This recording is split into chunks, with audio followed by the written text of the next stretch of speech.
안녕하십니까, 이은정입니다. 오늘은 화해 가공에 대해서 저희가 공부를 좀 해보도록 하겠습니다. 자, 화해 가공이라 해서 1번에 보시면 건조 가공 방법이 있습니다. 자, 보시는 것처럼 건조하는 디자인 작업이 편리하고 연중 내내 우리가 다 볼 수 있다 보시면 되겠죠. 왜냐하면 생화는 짧은 시간 우리가 보고 이제 끝나겠지만 이런 건조화 같은 경우는 우리가 두고두고 볼 수 있는 소재라 보시면 되겠습니다. 자, 그래서 우리가 건조 방법과 적절한 보관 방법을 알고 있어야지 이거를 잘 활용할 수 있겠죠. 자, 1번에 보시면 자연건조법이 있는데요. 자, 자연건조법. 각 건조법의 종류가 여러 가지가 있어요. 그 건조법마다 여러 가지 특징이 있는데 이것들을 여러분들이 좀 외워두셔야지 앞으로 수업을 진행하실 때 좀 어려움이 없으실 거예요. 문제 풀기도 쉬우실 거고요. 자, 1번에 보시면 자연건조 가장 편리한 방법이고요. 원래의 아름다운 색깔 형태 유지가 좀 힘든 게 단점이죠. 여러분 집에서 이렇게 왜 장미나 이런 거 선물 받으시면 나 이거 한번 건조시켜 봐야지 싶어갖고는 이렇게 벽에 걸어 놓으시거나 아니면 예쁜 화병에 꽂아서 그냥 그대로 보관해 놓으신 적이 있으실 거예요. 근데 어떡해요? 집에서 그래 한 며칠이 지나거나 몇 달이 지나고 난 다음에 막 부서지고 밑에 막 방바닥 더러워지고 지저분해지고 이런 거 많이 보셨을 거예요. 자, 그래서 이런 자연건조 같은 경우는 우리가 일상생활에서 가정에서도 쉽게 하실 수 있는 방법이겠지만 이렇게 아름다운 색깔 형태가 유지하기가 힘들 뿐 아니라 관리하기가 조금 힘들다는 단점이 있습니다. 하지만 가장 저렴한 비용으로 우리가 쉽게 접할 수 있는 건조 가공법이라 보시면 되겠어요. 자, 그래서 우리가 자연 건조를 하실 때는 활짝 피기 전의 꽃을 선택하시는 게 좋고요. 또한 건조하고 어둡고 서늘하며 통풍이 잘 되는 곳이어야 한다는 거. 자, 그리고 호흡으로 인한 양분 손실이 많이 생기기 전에 온도를 높여서 빨리 건조시켜야 된다는 거. 또한 건조율은 온도가 증가하고 습도가 감소할수록 빨라진다 보시면 되고요. 자, 건조 시의 광 상태에 따라 색이 달라집니다. 자, 여러분들 밖에다가 왜 이렇게 햇빛 쨍쨍한 날에 옷이나 색이 있는 옷이나 이런 걸 밖에 내놓거나 했을 때 어때요? 색이 빨리 바래는 걸 보신 적 있으실 거예요. 자, 그것도 꽃 역시 마찬가지라 보시면 되겠습니다. 그래서 자연 건조법에 대한 이런 형태, 이런 특징을 좀 우리가 알아두셔야 되겠습니다. 자, 그리고 2번에 보시면 열풍 건조라는 게 있습니다. 자, 가장 중요한 요인은 온도로 하는 거고요. 호흡으로 인한 양분 손실이 생기기 전에 열풍 건조를 하셔야 되고요. 이 자연 건조법과 다르게 이 열풍 건조 같은 경우는 아름다운 색의 유지가 그대로 가능하다는 거죠. 자, 또한 장미 같은 경우는 이런 열풍 건조를 하는 대표적인 꽃들 중에 이 장미가 있는데 이 장미 같은 경우는 40에서 50도에서 색과 향이 잘 유지된다고 하니까 이것도 좀 알아두시면 좋으시겠죠. 자, 그리고 60도 이상에서 잘 유지되는 품종도 있다 했습니다. 무조건 40에서 50도 이렇게 배우시기보다는 이런 60도에서도 잘 건조되는 아이들도 있다는 것도 여러분들 알아두셔야 되겠고요. 자, 3번에 보시면 동결 건조라는 게 있습니다. 자, 꽃을 순간적으로 얼린다 생각을 좀 하시면 좀 쉽겠죠. 시원하게, 그죠? 자, 동결시켜 수분을 승화시키는 방법으로요. 자, 이 동결 건조의 장점이 하나 있다면 자, 꽃의 형태와 색상이 그대로 잘 유지된다는 거. 그리고 또 하나의 특징, 이거 여러분들 잘 알고 지나가셔야 되겠죠? 자, 동결 건조의 특징 하나 또 있다면 자, 공기 중 습기에 노출되었을 때 쉽게 변색한다는 거. 자, 이것도 잘 알아두셔야 되겠습니다. 자, 꽃의 형태와 색상이 그대로 유지되는 거는 뭐 색상이 유지되는 거, 열풍 건조와 좀 비슷한 점이 좀 있어서 헷갈리시겠지만 자, 동결 건조 같은 경우는 공기 중 습기에 노출되었을 때 쉽게 변색한다. 이거 꼭 알아두셔야 되겠죠? 자, 그리고 코팅제 또는 사용 또는 밀폐시켜서 장식한다는 것도 여러분 알아두시면 되겠습니다. 자, 그 다음 장 넘어가겠습니다. 자, 4번에 보시면 글리세린이라고 나오는데요. 자, 우리 건조시키는 방법 중에 또 한 가지죠. 글리세린. 자, 글리세린 같은 경우는 자, 이런 용액을 흡수시킴으로써 유연성을 증대시켜서 유연성이라는 거는 우리가 이렇게 만졌을 때 자, 예를 들어서 지금 제가 이렇게 건조 소재를 들고 있죠. 자, 이런 아이들을 만졌을 때 바닥바닥하죠. 그죠? 근데 이런 아이들을 우리가 이런 꽃들을 꺾거나 했을 때 또는 이렇게 부딪혔을 때 툭툭 떨어지거나 이런 게 없도록 유연성을 좀 증대시킨다 보시면 되겠죠. 유연할 수 있게. 자, 그래서 수확하자마자 처리하는 것이 좋고요. 주로 잎소재 건조 시에 많이 사용한다는 거. 이 글리세린 건조법의 특징이 있다면 주로 잎소재를 많이 사용한다는 거. 자, 그리고 수확하자마자 처리하는 것이 좋다는 거. 또한 이 글리세린 용액 같은 경우는 유연성을 증대시켜서 건조 소재에 잘 부서지는 단점을 보완한다는 거 여러분들 꼭 외워두셔야 되겠습니다. 자, 그 다음에 5번에 보시면 실리카겔이라 해서 다른 말로는 매몰 건조라고도 부른다는 거 여러분 알아두셔야 되겠고요. 이 매몰 건조 같은 경우는 자, 볼까요?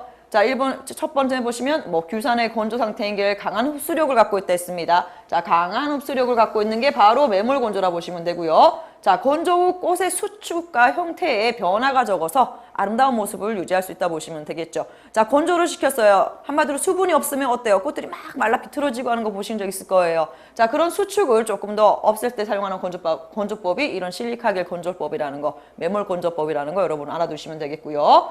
자, 공기 중에 습기에 노출될 경우에 변색이나 변형이 된다는 거. 이거 주의하셔야 되겠죠. 나는 이 실리카겔 매몰 건조법을 사용해서 했는데 이런 단점 이런 걸 모르고 있다면 이건 문제가 되겠죠. 자, 그래서 공기 중에 습기에 노출될 경우에는 변색하거나 또는 변형된다는 거 여러분들 꼭 알고 계셔야 되겠습니다. 자, 또한 밀폐 또는 피막 처리를 하는 것이 좋다고 하니까 이것도 알아두셔야 되겠죠. 자, 그러면 우리가 글리세린과 실리카겔에 대해서 잠깐 봤었습니다. 이거 꼭 외워두시고요. 제가 줄친 부분은 꼭 외워두셔야 되겠습니다. 자, 건조법에 대해서도 우리가 알고 계셔야 되고요. 이런 문제도 우리 시험 문제에 한두 문제 나오기 때문에 꼭 알고 계셔야 돼요. 자, 그 다음에 6번에 보시면 누름이라서, 자, 누름판이라고도 부르고요. 또한 실리카겔 다리미, 카펫에 끼워서, 자, 꽃의 수분을 제거해서 이렇게 압축해서 납작하게 만든다 보시면 되겠죠. 자, 압축 건조기계 개발로 산업화되어 있다 했습니다. 여러분들 왜 그 옛날에 왜 뭐 지금 세대들은 모르실 수도 있는데 예전 세대 분들은 좀 아실 거예요. 왜 책 속에 두꺼운 책 속에다가 뭐 네일클로버 같은 거 이렇게 꽂아서 또는 막 다림질해서 또는 예전에 왜 코팅지를 팔았잖아요. 문구사. 그런 데서 그죠? 문방구라. 자, 그런 데서 팔았는데 그거를 이렇게 그런 종이 안에다가 넣고는 다리미로 이렇게 다리거나 하면 얘네들이 압축이 되면서 납작해지죠. 그러면서 수분도 건조가 되는 방법이 있었죠. 이런 걸 바로 누름이라고 하고요. 자, 7번에 보시면 표백이라 해서 자, 꽃의 색깔을 빼기 위하여 희게 만든다 보시면 됩니다. 색을 빼고 난 다음에 다른 뭐 용액을 타서 염색제를 타서 색을 입히거나 할 수도 있겠죠. 자, 그래서 우리가 일반적으로는 표백제의 원액에 담근다 보시면 되겠습니다. 자, 그 다음에 8번에 보시면 염색이 있습니다. 염색. 이렇게 염색을 보시면 1번에 생화염색이라 해서 여러분들 왜 꽃시장 가보시거나 아니면 꽃집에 가서 보시면 뭐 이런 색상이 다 있어. 어머, 장미가 파란색이야. 어머, 장미가 뭐 예를 들어 하늘색이야. 이렇게 놀라시는 분들이 있는데 꽃이 그렇게 피는 것보다는 주로 이렇게 염색을 이용해서 우리가 사용한다 보시면 되겠죠. 근데 이제 뭐 개인의 취향에 따라서 염색된 꽃을 별로 안 좋아하시는 분들도 많으시더라고요. 저도 개인적으로는 그렇게 좋아하진 않는데 자, 이런 형태를 염색을 해서 우리 이용하게 되면 우리가 평소에 볼 수 없는 색상을 볼 수 있기 때문에 뭐 특별한 날 선물하시거나 하실 때는 좋으실 거예요. 자, 그래서 1번에 보시면 도관을 통한 흡수 염색. 자, 도관을 통한 흡수 염색이라는 거는 말 그대로 줄기 부분을 이용한다는 얘기겠죠. 자, 도관을 통해 염료를 흡수하여 착색한다 보시면 되겠습니다. 자, 그리고 2번에 보시면 생화 전용 염료를 분무한다고 했습니다. 자, 염료 스프레이를 활용하여 분무하여 생화에 착색하고요. 빠른 시간에 착색시켜 활용할 수 있어서 편리합니다. 왜냐? 뿌리기 때문에, 그죠? 자, 그리고 대량의 고른 착색이 어렵고 비용이 많이 든다는 단점이 있습니다. 자, 2번에 보시면 건조와 염색에 대해서 이제 계속 나오는데요. 자, 1번에 보시면 뜨거운 물 염색이 있습니다. 자, 뜨거운 물 염색, 염료를 탄 물을 자, 80에서 90도에 담가서 염색한다고 하고요. 자, 대량 염색 시 활용하고요. 가장 널리 쓰이는 방법이라 보시면 되겠습니다. 또한 어때요? 사람의 우리 여성분들 뭐 헤어스타일 같은 거 많이 하시잖아요. 자, 보시면 우리가 머리 탈색을 먼저 하고 색깔을 입히는 거 좀 보셨을 거예요. 염색을 하는 거. 생화 역시 이런 건조화 역시 염색할 때 마찬가지라 보시면 되겠습니다. 표백제를 이용해서 우선 희게 만들고 난 다음에 뭐 색상을 입히거나 이런 경우도 많다 보시면 되겠죠. 자, 표백 후 염색하는 것이 좋고 또한 이런 염색은 자, 증류수를 사용하는 것이 좋다. 이것도 꼭 알아두셔야 되겠죠. 증류수. 뭐 그냥 수돗물 사용하거나 뭐 정수된 물 사용하는 것보다는 증류수가 가장 좋다는 거 여러분들 꼭 알아두셔야 되겠고요. 자, 건조와 전용 염료 분무해서 자, 소량을 쉽게 염색하는 방법이고요. 전용 스프레이를 활용해서 우리가 사용한다 보시면 되겠습니다. 자, 또한 이 뭐 3번에 보시면 뭐 식물을 이용한 각종 염색이 있는데 자, 이런 거 같은 경우는 여러분들 뭐 한번 읽어봐 주시면 되겠죠. 식물의 꽃잎, 열매 등을 염색시키는 방법으로 자, 자연으로부터 채취한 염료로 친환경적이라 보시면 되겠죠. 이런 것 좀 알아두시면 되고요. 자, 9번에 보시면 기타 나옵니다.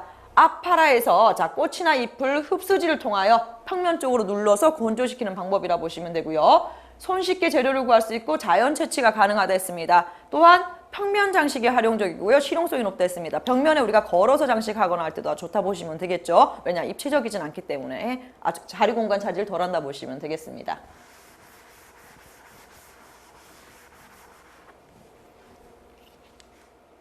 자, 이제 문제가 들어갈 건데요. 우리가 건조 방법에 대해서는 솔직히 뭐 많은 내용은 아니었어요. 제가 간추려서 제가 만들어 드렸기 때문에 여러분들이 뭐 공부하실 때 두꺼운 책 보고 하시는 것보다 지금 저와 수업하시는 동안 짧게 짧게 내용만 좀 보셔도 문제 푸시는데 크게 어려움 없으실 겁니다.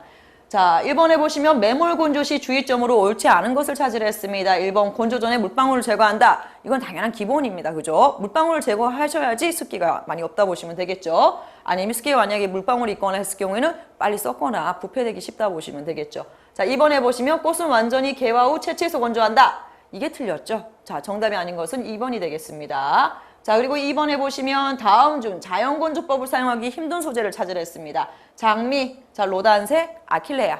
자, 근데 이거 보시면 자, 3번에 정답은 3번이겠죠. 안쓰리움 그죠? 자, 장미나 로단색, 아킬레아. 여러분들 로단새라는 꽃을 혹시 보신 적은 없으실 거예요. 자, 로단새 같은 경우는 뭐 핑크색 빛을 많이 하고 있는데 꽃시장에 주로 가시면 이렇게 천장 쪽에 매달아 놓은 거 보신 적 있으실 거예요. 자, 그런 애들인데 제가 개인적으로 되게 좋아하는 꽃이에요. 핑크색으로 돼서 제가 편지 쓰거나 할 때, 예전에 연애하거나 할 때, 그럴 때 맨날 이렇게 편지 붙여주곤 했던 그 기억이 있는데, 로단새 같은 것도 한번 여러분들 뭐 시장 가시거나 하시면 찾아보시는 것도 괜찮으실 겁니다.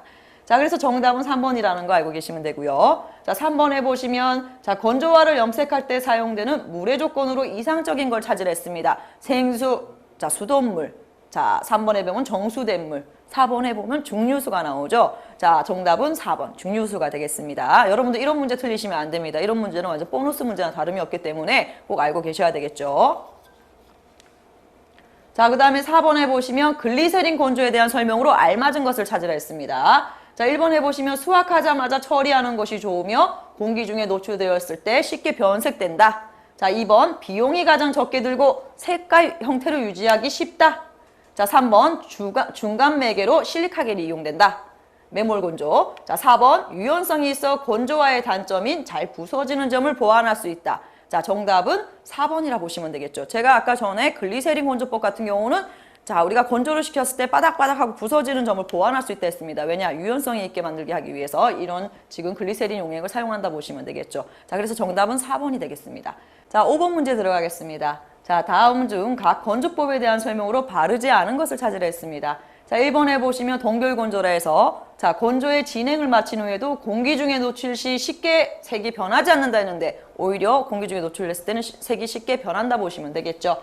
자, 그 다음에 2번에 보시면 열풍 건조라 해서 여러분들 정답은 1번이겠지만 이렇게 문제를 푸시는 동안에는 자, 틀린 답을 찾으시고 난 다음에는 맞는 답을 꼭 읽어주셔야 됩니다. 이런 학생들 있죠. 기출문제만 위주로 공부하시면 시험 100% 합격한다는 얘기가 있어요. 솔직히 뭐 틀린 말은 아니지만 그래도 이렇게 문제가 바뀌어서 나오는 경우가 있기 때문에 여러분들이 정답을 찾고 난 뒤에도 틀린 답을 찾았기 때문에 이런 맞는 답 2번, 3번, 4번 같은 경우는 한 번씩 꼭 짚고 넘어가셔야 되겠습니다. 자, 그래서 2번에 보시면 열풍 건조라 해서 호흡으로 인한 양분이 생기기 전에 하는 것이 생유지에 좋다 했습니다. 한마디로 꽃이 숨을 쉬기 전에 하는 게 건조시키는 방법이 훨씬 좋다는 거죠. 자, 그 다음에 3번에 보시면 자연 건조라 해서 자, 가장 저렴하고 손쉬운 방법이나 햇빛에 노출 시 색이 바랜다. 그리고 가장 저렴하다 했습니다. 우리가 쉽게 접할 수 있는 게 바로 자연 건조라 보시면 되겠어요. 자, 그 다음에 4번에 보시면 매몰 건조라 해서 자, 실리카겔을 이용해서 건조시키는 방법인데 자, 건조 후 습기 차단을 위하여 밀폐나 피막 처리를 한다는 거 여러분들 꼭 알고 계셔야 되겠습니다. 자, 이렇게 건조법 방법 이 4가지 정도까지는 확실하게 여러분들이 알고 계셔야지 문제를 풀 때 어려움이 없다는 거죠. 지금 이런 문제 같은 경우는 아주 좋은 문제이기 때문에 꼭 알아두시기 바라겠습니다.